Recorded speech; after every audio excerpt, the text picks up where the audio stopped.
नमस्कार दोस्तों, आपको हमारे चैनल एनालिसिस साइंस में स्वागत किया जाता है। अगर आप हमारे चैनल पर पहली बार हैं तो चैनल को सब्सक्राइब करें, वीडियो को लाइक शेयर और कमेंट जरूर करें।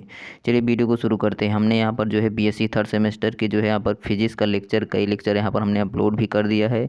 आज हम यहाँ पर जो है लेक्चर यहाँ पर अपलोड करेंगे यूनिट फर्स्ट का, जो यहाँ पर गॉस लॉ एंड एप्लीकेशन। इसके पहले हमने इसका शॉर्ट और very short answer type question upload कर दिया था। आज हम यहाँ पर जो है इसका जो है चैप्टर नंबर 2 का जो यहाँ पर long answer type question upload करेंगे, जो मोस्ट इंपॉर्टेंट है, जो पेपर में कई बार आ चुके हैं। तो चलिए वीडियो को शुरू करते हैं। यहाँ पर बीएससी थर्ड सेमेस्टर फिजिक्स का जो पेपर फर्स्ट है, electromagnetic theory and modern optics है। तो चलिए यहाँ से हम क्वेश्चन को अब शुरू करते हैं। देखिए यहाँ पर हम मोस्ट इंपॉर्टेंट क्वेश्चन है, भी लॉन्ग आंसर टाइप क्वेश्चन पढ़ेंगे, जो लगभग 15 नंबर के क्वेश्चन में आता है। आपका जो है 15 नंबर लॉन्ग में आता है। तो यहीं से दो क्वेश्चन यहाँ से हम पढ़ेंगे, जो दोनों मोस्ट इंपॉर्टेंट है।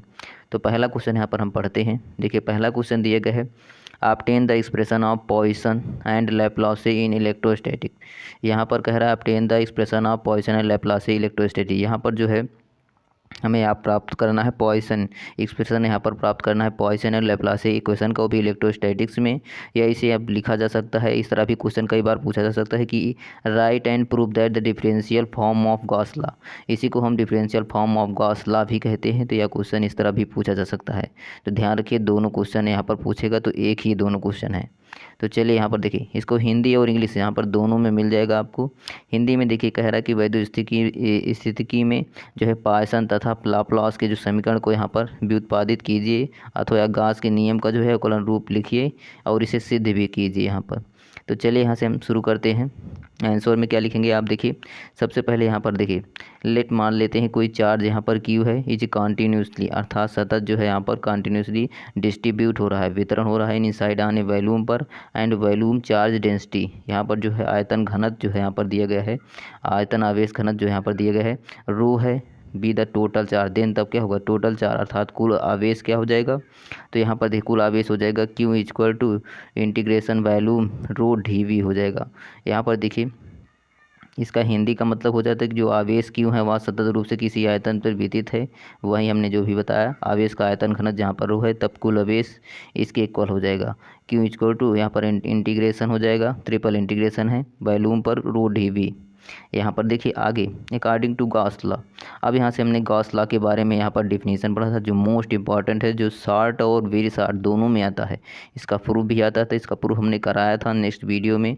डिस्क्रिप्शन में जो है इसकी प्लेलिस्ट मिल जाएगी, आप वहाँ से जा कर के ज़रूर पढ़ लीजिएगा। तो चलिए यहाँ से देखिए अकॉर्डिंग टू गॉस लॉ लिख देते हैं, डिवर्जेंस ऑफ ई यहाँ पर रो अपॉन एप्सिलॉन नॉट होता है। अब यहाँ से देखिए, अब आगे देखिए according to Gauss theorem, total electric flux passing through the surface of volume. Gauss के प्रमेय के अनुसार यह आयतन को घेरने वाले जो पृष्ठ से गुजरने वाला जो कुल विद्युत फ्लक्स होता है, यह इसके इक्वल होता है। तो यहाँ पर हम इसे भी लिख लेते हैं। यहाँ पर देखिए, यहाँ पर integration surface E vector E dot D ए है, जहाँ पर आगे है 1/एप्सिलॉन नॉट, इंटीग्रेशन वॉल्यूम भी है, एंड रो डी वी। इसे इक्वेशन नंबर हम फर्स्ट मान लेंगे। अब यहाँ से देखिए यहाँ पर अब हम अप्लाई करते हैं अकॉर्डिंग टू गॉस डिवर्जेंस थ्योरम। यहाँ पर हम गॉस डिवर्जेंस थ्योरम अप्लाई करते हैं। देखिए गॉस डिवर्जेंस थ्योरम को यहाँ पर हम लिख सकते हैं। यहाँ पर देखिए इसका फार्मूला होता है integration volume divergence vector E dot D V is equal हो जाता है integration surface vector E dot D A के। इसे इक्वेशन नंबर हम सेकंड मान लेंगे। अब यहाँ पर देखिए फर्स्ट और सेकंड इक्वेशन से, यहाँ पर ध्यान से देखिए जो है इक्वेशन नंबर फर्स्ट और सेकंड में वेक्टर के integration surface vector E dot D ए यहाँ पर भी है और यहाँ पर भी है।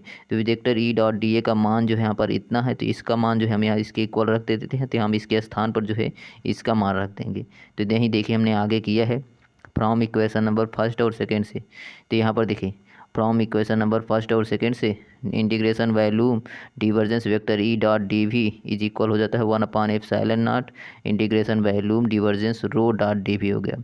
अब यहाँ से देखिए सिंपली जो है हम इसको जो है इस तरफ ले जाएंगे, तो यहाँ पर जो है माइनस आ जाएगा और रो को थोड़ा बाहर कर लेंगे, और यहाँ पर जो integration volume rho D V, यहाँ पर डी वी जो है और इंटीग्रेशन वॉल्यूम डी वी देखिए दोनों में सेम है, इसे हम बाहर कर लेंगे तो इंटीग्रेशन वैल्यू बाहर हो जाएगा। सिमिलरली यहाँ पर बचेगा डिवर्जेंस वेक्टर ई, और यहाँ पर जैसे minus rho upon epsilon not vector D V हो जाएगा इज इक्वल टू, इसे 0 मान लेंगे। अब यहाँ से देखिए यदि हम इसका इंटीग्रेशन करेंगे तो यहाँ पर डी वी से यहाँ से इसका इंटीग्रेशन करेंगे तो सिंपली यह हट ही जाएगा, क्योंकि यहाँ पर डी वी है, डी वी के सापेक्ष करेंगे तो यहाँ हट जाएगा।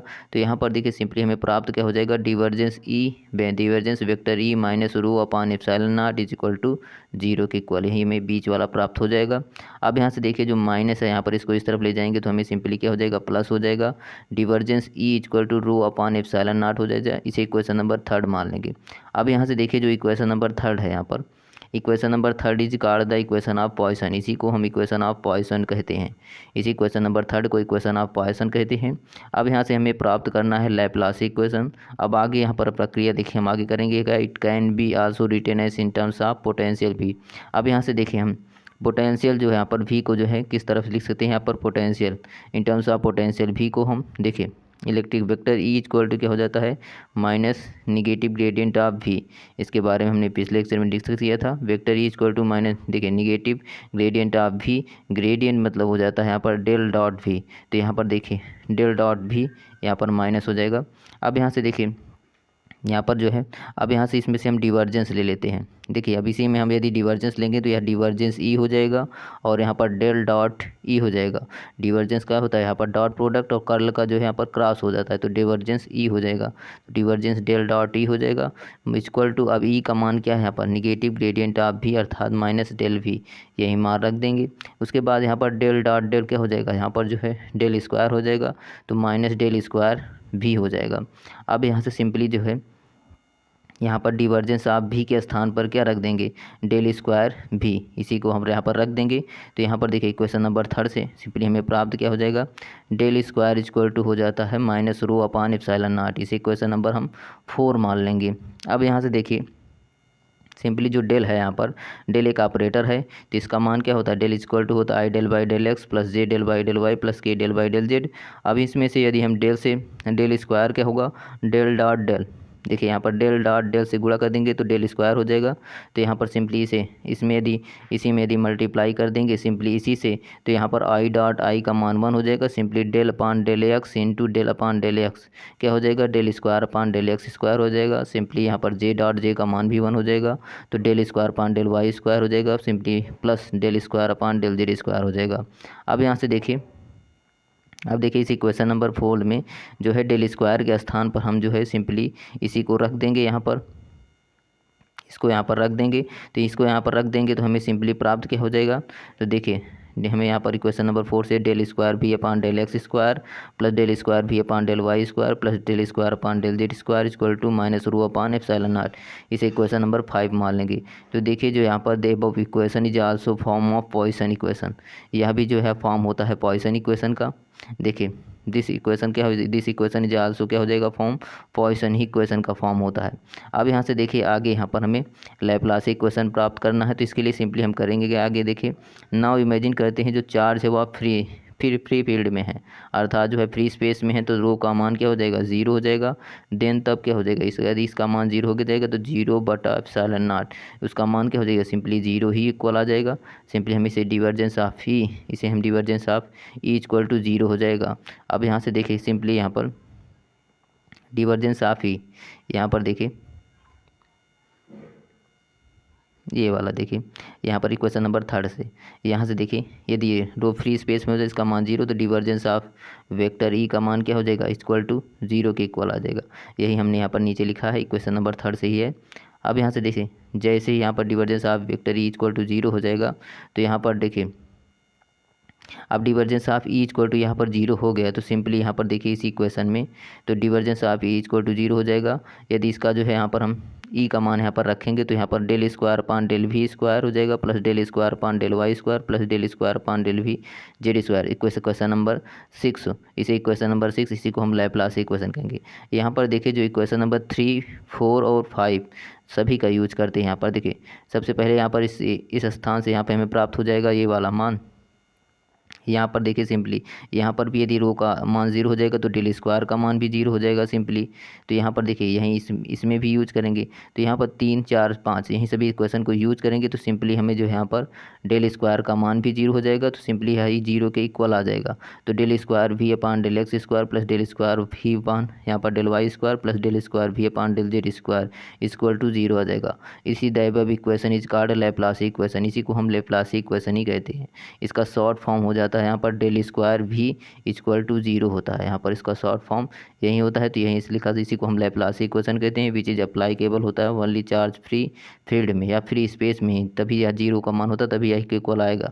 तो यहाँ पर जो है लैप्लासी इक्वेशन हो जाए अप्लाइकेबल होगा ओनली फॉर जो है चार्ज फ्री फील्ड में। तो चलिए यहाँ से यह क्वेश्चन समाप्त हुआ, लॉन्ग में था। अब यहाँ से क्वेश्चन नंबर दूसरा इसमें का पढ़ते हैं।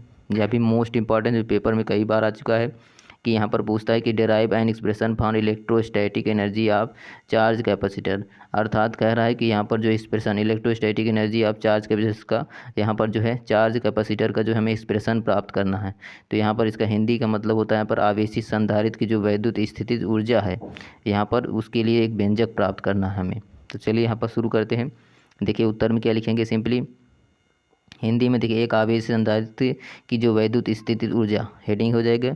माना कि यहाँ पर जो C एक धारिता है, संधारित्र Q कूलाम पर कुल आवेश क्या है, यहाँ पर छोटे छोटे अंशों में दिया गया है।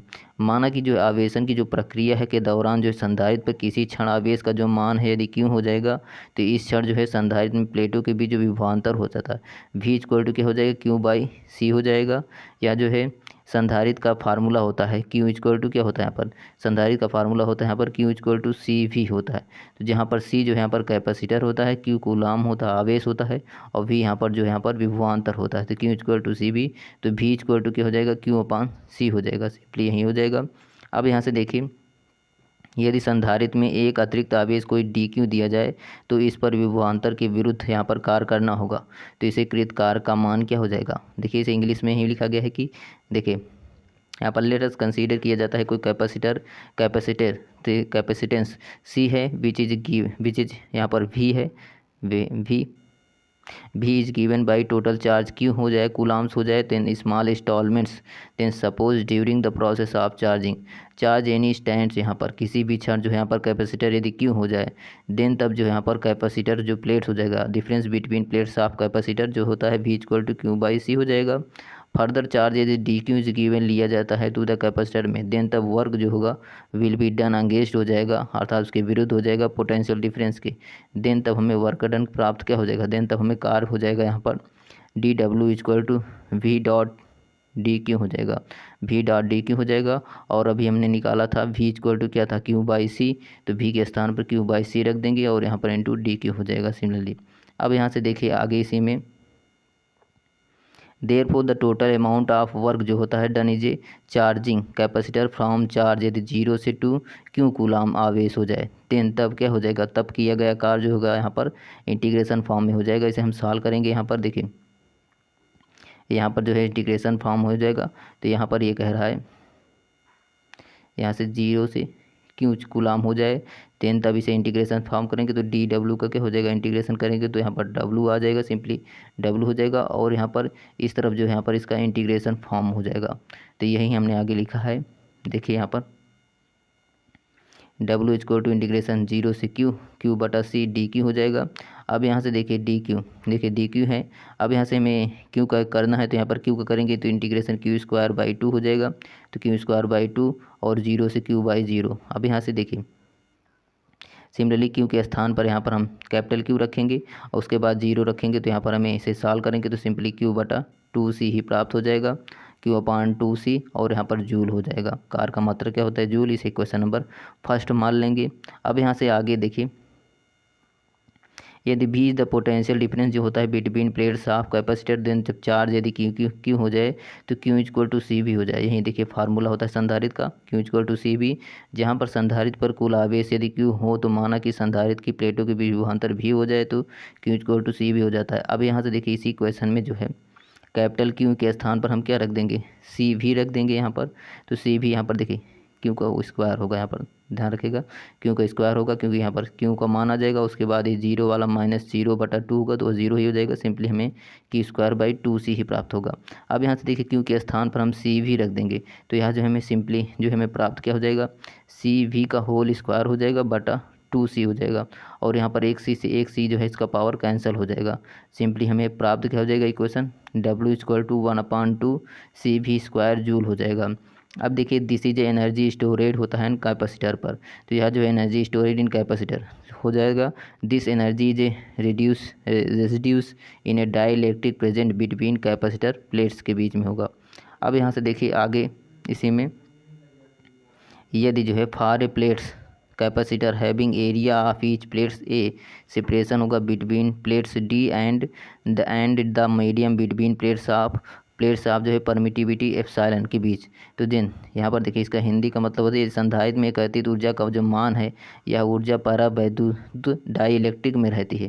तो एक ऐसे समांतर प्लेट संधारित्र जिसकी प्रत्येक प्लेट का क्षेत्रफल यदि ए हो जाए और प्लेटों के बीच जो अंतराल होगा यहाँ पर डी हो जाए, यही जो है डिफरेंस बिटवीन प्लेट्स डी हो जाए, देन द प्लेटों के बीच जो माध्यम होगा वह विद्युतशीलता एप्सिलॉन हो जाएगा। तो इसे एप्सिलॉन हो जाएगा। देन तब आगे क्या होगा इसका, देन तब इसका कैपेसिटेंस हो जाएगा C = εA/d हो जाएगा।